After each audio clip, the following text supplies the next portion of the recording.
Hi everyone, good morning. Online वालों को भी गुड मॉर्निंग। चलिए आज आप लोग नासिरुद्दीन महमूद के बारे में पढ़ने वाले, गुलाम वंश के उस शासक के बारे में जिसने अलाउद्दीन मसूद शाह के पश्चात दिल्ली की गद्दी पर शासन किया। पिछले क्लास में मैंने आप लोगों को अलाउद्दीन मसूद शाह के बारे में बताया था। अब हम लोग जानेंगे कि किस प्रकार गयास, जो कि एक अमीर तुर्क था, जो चालीसा तुर्कगानी या तुर्कान चहलगानी का सदस्य था, उसने किस प्रकार अलाउद्दीन मसूद शाह को दिल्ली की गद्दी से हटाकर नासिरुद्दीन महमूद को दिल्ली की गद्दी पर बैठाया। 27 मई 1246 को नासिरुद्दीन महमूद दिल्ली की गद्दी पर बैठा। सर्वप्रथम हम लोग पढ़ क्या रहे, तो हम लोग गुलाम वंश के बारे में जान रहे हैं। कौन से वंश के बारे में? गुलाम वंश।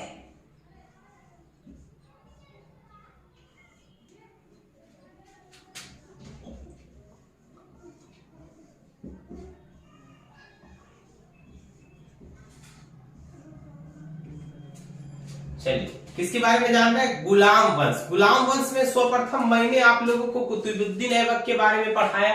कुतुबुद्दीन ऐबक के पश्चात हम लोगों ने आराम शाह इल्तुतमिश के बारे में जाना। उसके बाद हमने जाना कि किस प्रकार रुकनुद्दीन फिरोज शाह ने मात्र 6 महीने तक शासन किया। उसके पश्चात रजिया के पश्चात बहराम शाह और फिर अलाउद्दीन मसूद शाह के बारे में जाना। अब उसी प्रकार हम लोग जो है गुलाम वंश के अगले शासक नासिरुद्दीन महमूद के बारे में जानेंगे, जो कब गद्दी पर बैठा था? जो 27 मई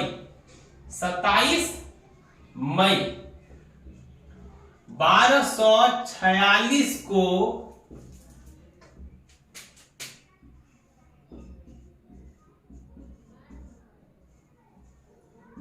दिल्ली की गद्दी पर बैठा।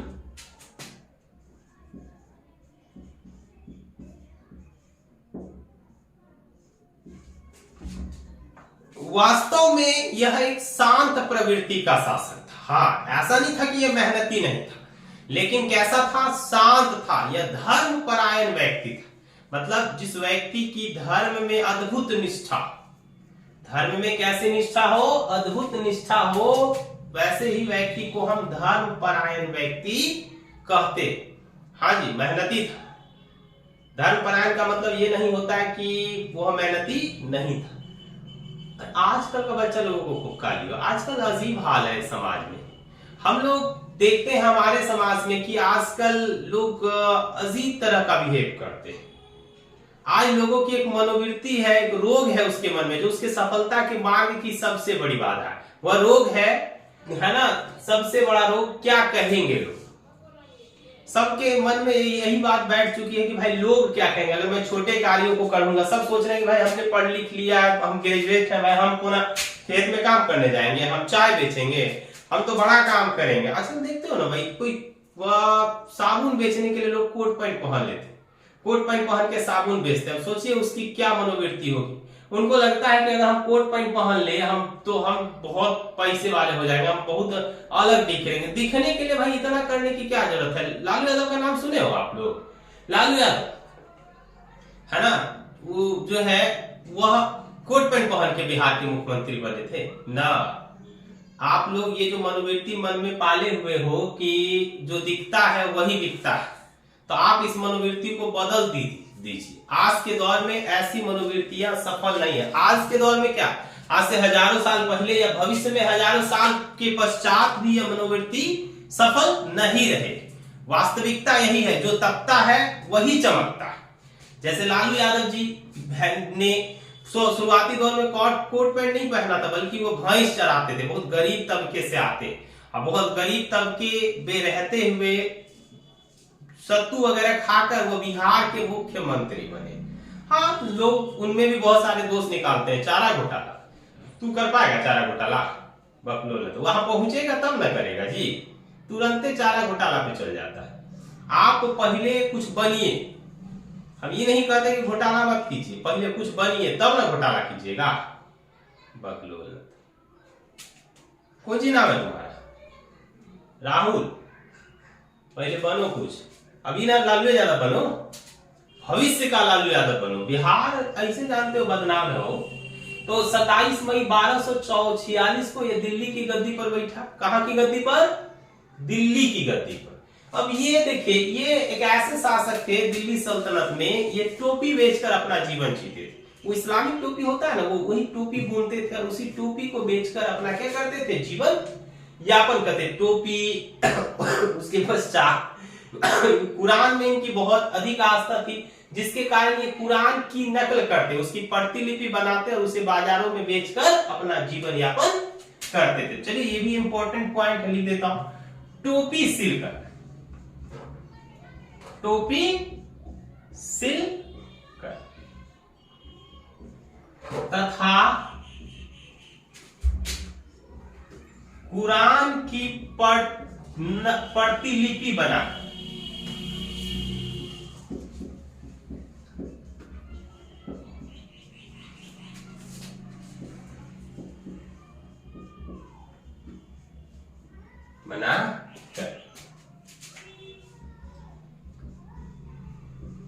उसे बाजार में बेचा करते थे। अब बेचने के पश्चात कौन सी करते थे? तो अपना जीवन चलाते थे। क्या करते थे जी? जीवन चलाते थे।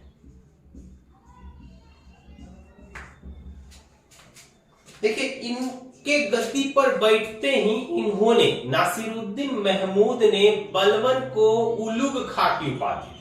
किसकी उपाधि? उलुग खाकी। इसने ही बलबन को किसकी उपाधि दी थी? इसने खांसी हो गया थोड़ा। गयासुद्दीन बलबन को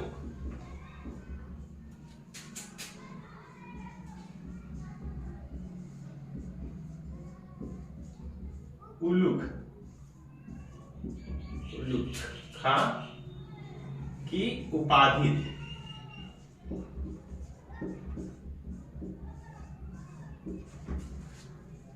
राइटिंग ना समझ में आएगा तो थोड़ा कमेंट कीजिएगा। किसकी उपाधि दी? गयासुद्दीन बलबन को उलुग खां की उपाधि दी। वास्तव में ये बहुत नेक और शांत स्वभाव का शासक था।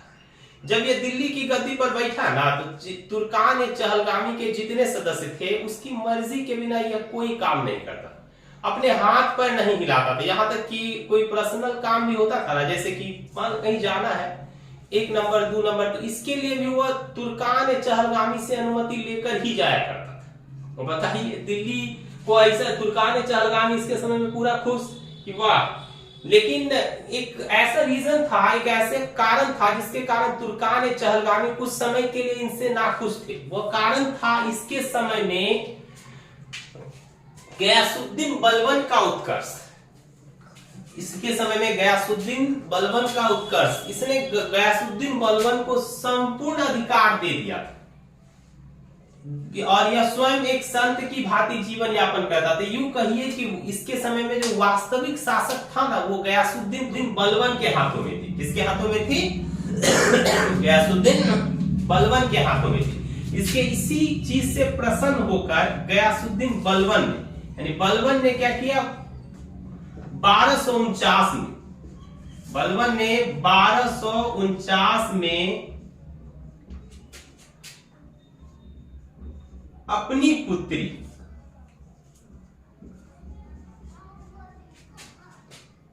का विवाह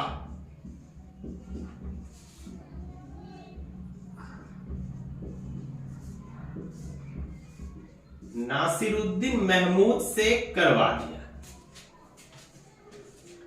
नासिरुद्दीन महमूद से करवा दिया, यानी ये बलबन के क्या बन गया? दामाद।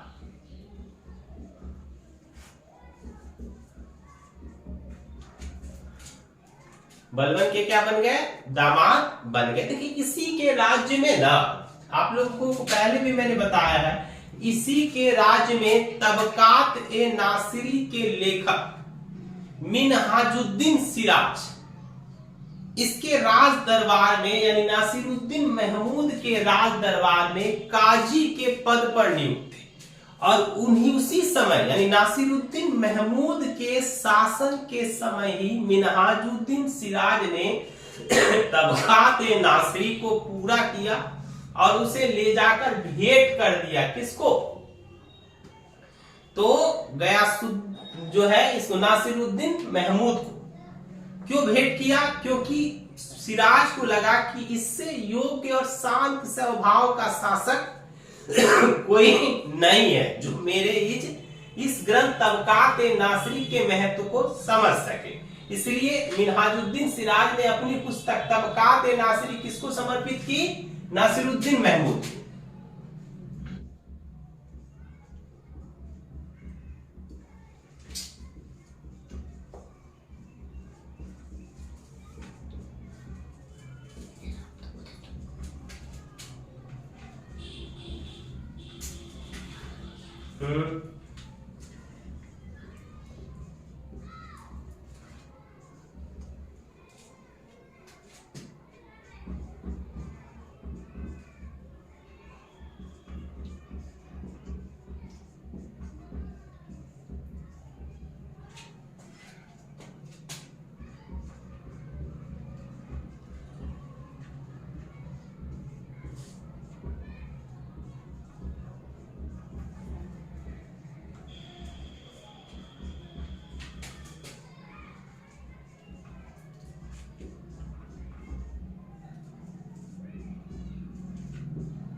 तो अभी आप लोगों को बताया मैंने कि मिनहाजुद्दीन सिराज ने अपनी पुस्तक तबकात नासरी किसको समर्पित किया? तो मोहम्मद नासिरुद्दीन महमूद को। इसके पश्चात क्या हुआ? अपने जीवन के अंतिम दिनों में नासिरुद्दीन महमूद जो है बिल्कुल शांत प्रवृत्ति का जीवन यापन करने लगे। उसने सारा राजकाज जो है किसको सौंप दिया? बलबन को सौंप दिया। स्वयं वो चले गए कहां? सादा जीवन व्यतीत करने। इसी 1266 में वह बीमार हुए और क्या है इस संसार को छोड़कर चले गए।